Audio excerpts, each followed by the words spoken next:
Assalamualaikum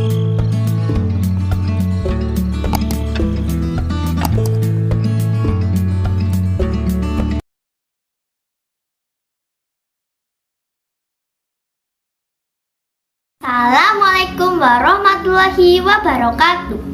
Kula Erna ajeng maos geguritan.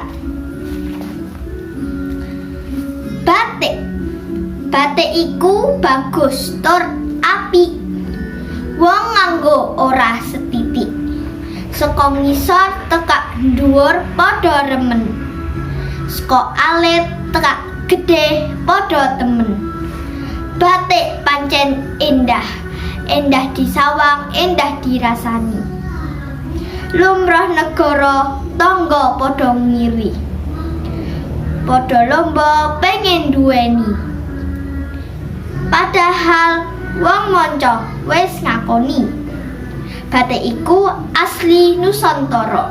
Siti Ibu Pertiwi.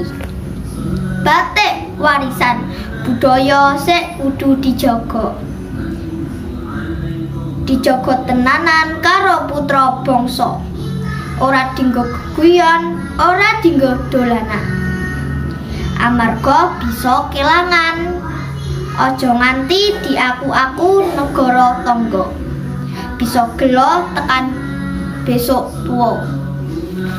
Matur nuwun. Wassalamualaikum warahmatullahi wabarakatuh.